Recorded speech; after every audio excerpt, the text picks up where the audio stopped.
Bom dia, pessoas. Sou eu, atrasada, mas sou eu. Tchau, prazer. Sabe o que eu tô trazendo hoje? Claro que sim, você leu o título do vídeo. Leu, né? É bom ter lido, eu boto muito carinho em cada um deles. É, né? Tipo, em 5 segundos. Exatamente isso que você pensou. Sim, ela é uma trend do TikTok. Mas, tchau, se é uma trend do TikTok, por que ela tá aqui no YouTube? Ora, pergunta interessante. É porque eu levei 16 horas pra fazer essa desgraça, então eu me recuso a só postar ela em um formato de meros 30 segundos. Então, é por isso que ela tá aqui no YouTube. E é por isso que o vídeo dessa semana atrasou um bocado pra sair. A trend que eu tô falando é desenhar o seu OC em diversas formas, papéis. Enfim, eu achei essa trend depois de passar umas 3 horas scrollando a esmo. Quer dizer, quando eu magicamente achei a trend feita por outro usuário e achei muito legal participar. A ideia é fazer o seu personagem como ele é normalmente apresentado, de outro gênero, como criança, como membro da realeza e como o vilão. E nesse dia eu tava genuinamente inspirada a melhorar a minha line art, particularmente porque eu passei muito tempo achando que eu era obrigada a fazer desenhos com um render ultra incrível. Puxa, Jorra, talvez seja por isso que você... Sim, foi exatamente por isso que eu entrei em um artblock ferrenho por alguns anos. Por mais que eu ache lindo desenhos em full render, eu sempre curti mais o meu traço com linhas mais trabalhadas, então foi isso mesmo que eu pensei em treinar com essa trend. Pra quem não sabe, o desenho full render é aquele que foca num realismo ou semi-realismo, sem muito uso de linhas e mais com uso de formas, sombras e contrastes. O desenho com uso de linhas é tipo como a gente vê nos HQs e mangás por aí. Não que o desenho em linhas não tenha todos esses aspectos, mas o ponto é que o desenho de linhas, bem, o traçado delimitando as formas é a parte mais importante do estilo que você está montando. Então, mesmo sabendo que isso me dá um trabalho enorme e que provavelmente ia fazer o vídeo dessa semana atrasar, o que realmente aconteceu, eu decidi fazer mesmo assim e, sinceramente, eu não me arrependo de nada. Todos os 5 desenhos levaram quase 16 horas para produzir, e eu fiz eles em aproximadamente uns 10 dias. Eu comecei ele antes do vídeo de Parallel Beads, e fui fazendo em sessões de 1 hora e meia mais ou menos. Mas isso porque eu tenho um trabalho externo, então eu acabo tendo que fracionar as minhas sessões de estudo de desenho dessa forma.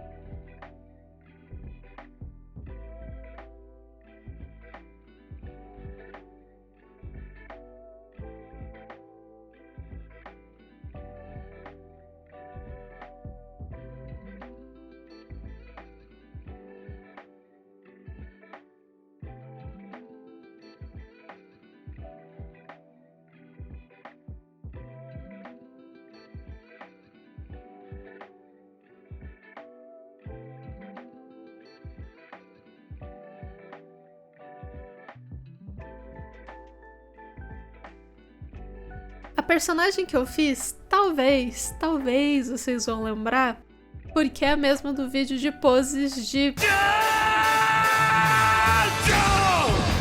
Toda vez eu adoro essa abertura.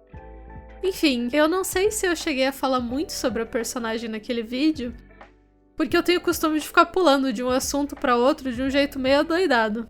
Eu mesmo não percebi. E aproveitando que a gente tá falando de um vídeo anterior, você já foi ver ele? Já deu um boop no like, se inscreveu, clicou no sininho, essas paradas todas? Não, né? Podia, né? Você ia me deixar muito feliz, né? Enfim, se eu contei ou não, tá tudo bem, eu repito. Eu adoro falar das minhas OCs. O nome dessa personagem é Saki, e ela é uma Kitsune de 9 caudas. Ela é um personagem que eu criei para uma mesa de RPG que eu jogo faz uns 6 ou 7 anos, e ainda acontece até hoje.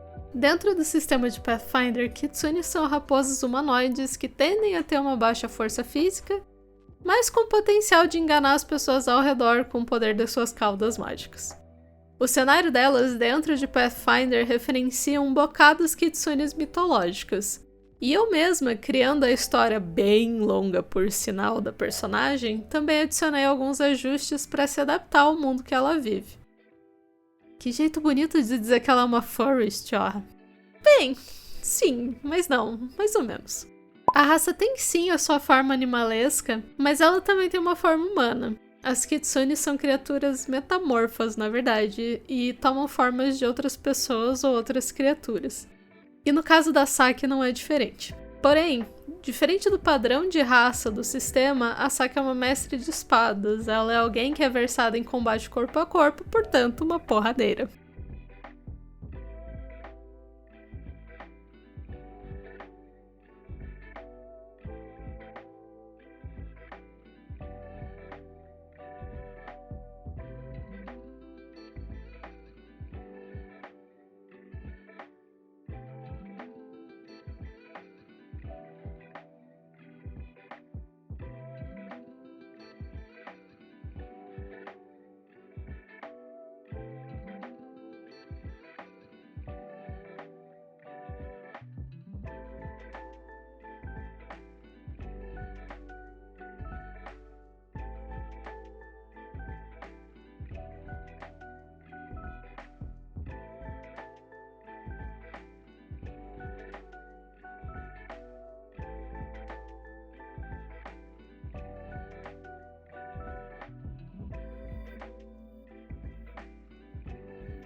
Eu confesso que bem aos pouquinhos eu tenho escrito a história dela e é sim um projeto futuro fazer uma webcomic ou uma light novel. Eu não sei, fazer alguma coisa pra contar a trajetória dela.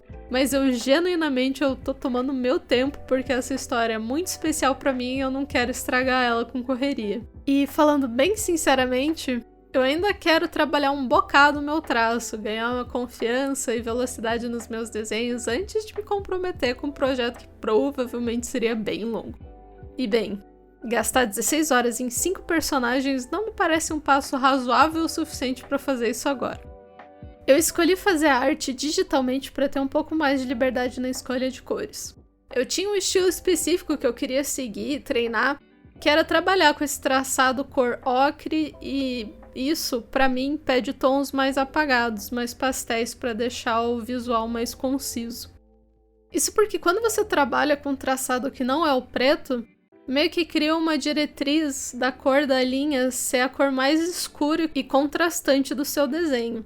Ele traz uma suavidade pro traço que eu curto bastante. E bom, usar tons muito escuros tipo preto puro não harmoniza bem. Por isso mesmo que eu mudei as cores que eu tava usando no meio do caminho para uma versão bem mais aguada delas. Ou o jeito mais bonito seria dizer que são cores pastéis. Eu fiquei bem mais feliz com essa paleta do que com as cores mais vibrantes. Até porque deixar as cores em tons pastéis me ajudou a dar muito mais brilho para os espaços que eu queria deixar brilhante mais pra frente. Eu também decidi usar uma paleta de cores frias para as roupas da personagem, até porque tanto a cor de pele, cabelo e olhos são puxadas para as cores quentes. E na vilã eu inverti isso porque, bom, me pareceu uma brincadeira divertida de fazer. Manja a teoria das cores que tem nesse projeto. Eu já havia comentado em algum vídeo que a parte mais difícil para mim na hora de fazer um desenho é justamente fazer a escolha de cores.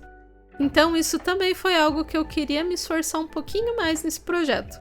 Eu segui uma paleta de cores bem objetiva, usando muito cinza e cores neutras para poder dar uns destaques em cada versão da personagem com cores auxiliares. Em teoria era para ser um projetinho pequeno, rápido e sem muito apego?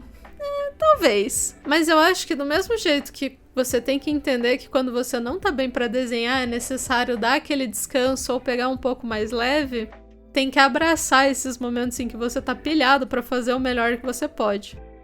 No meu caso, é muito difícil eu conseguir sentar 5 ou 6 horas para desenhar o dia todo, porque infelizmente ilustração não é o meu trabalho principal.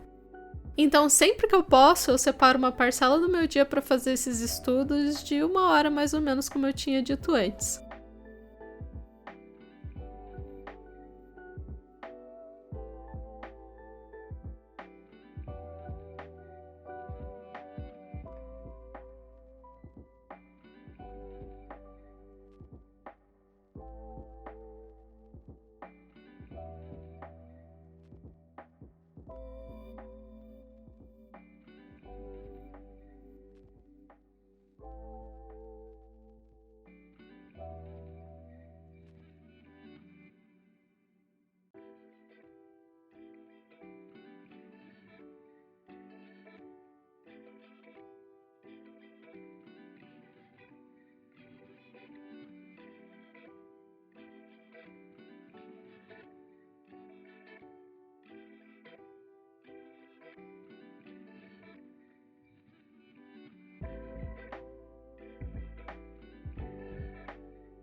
O lado bom é que mesmo demorando alguns dias para conseguir terminar esse challenge, o meu ânimo para ver o resultado final se manteve até eu conseguir terminar.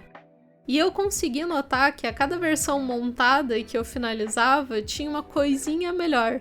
Uns detalhes melhor aplicados, o traço saía com mais facilidade, ou o processo como um todo parecia mais rápido. E mesmo não tendo feito um estudo antes de todas as versões, eu ainda consegui apresentar várias características que condizem com a personagem em cada uma das ilustrações. A versão normal me serviu como uma ótima base para as outras, e ela foi a minha versão zero, digamos assim. E como eu já tinha desenhado ela várias vezes antes, eu já tinha feito sim um estudo de cabelo, cores e tudo. E por isso a versão masculina dela não foi nem de longe difícil de fazer. Eu quis manter o cabelo longo, o rosto com o mesmo formato. Eu nunca fui muito fã de montar roupas muito expositivas para personagens femininas que, sabe, estão ali na frente de combate, porque essa me parece a ideia mais besta que alguém pode pensar. Eu propositalmente não coloquei uma armadura porque a personagem foca em mobilidade e a montagem dela é toda em volta de recursos mágicos para suprir essa falta de defesa física.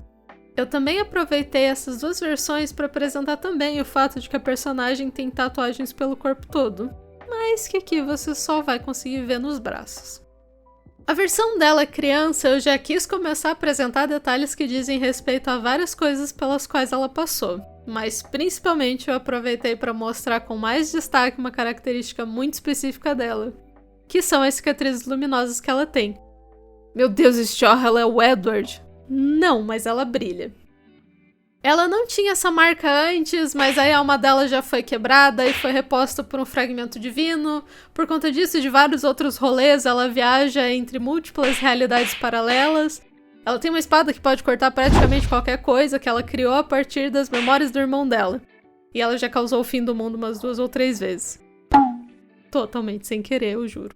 Pois é, moçada, de novo, tem uns 7 anos de campanha transmutada aí dentro dessa personagem. Inclusive, é por isso que essa trend chamou muito a minha atenção, porque pra ela, todas essas versões são absolutamente possíveis.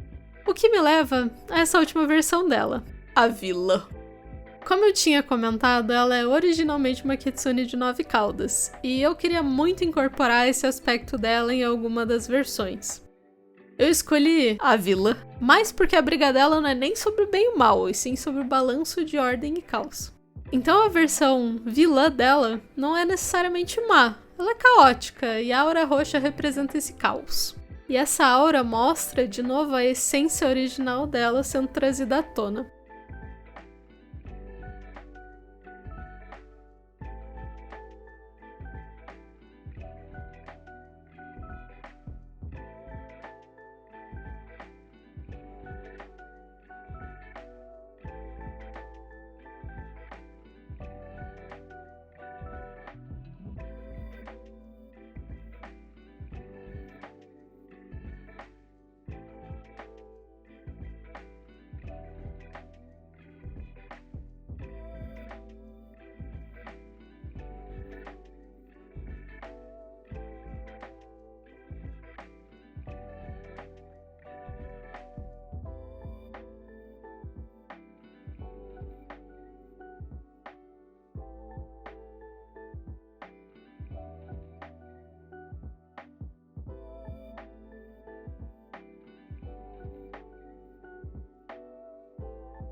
Eu passei um bocado de tempo pensando em como traduzir vários dos simbolismos da personagem nessas 5 versões dela, e para explicar isso, só um longo projeto que pode ou não existir num futuro próximo.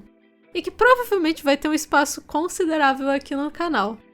Claro, né, Stjorr? Tem a ver com RPG? Exatamente. E apesar de vocês conseguirem ver o resultado de todas as ilustrações por aqui, poxa, vai lá no meu Instagram ver o reels que eu montei pra essa trend, ficou todo maneirinho. Tem um monte de outras artes, tanto digitais quanto tradicionais, que eu ainda quero mostrar aqui no canal e compartilhar com vocês. Eu espero que vocês tenham gostado tanto quanto eu do resultado dessas 5 ilustrações e até a próxima semana. Fui!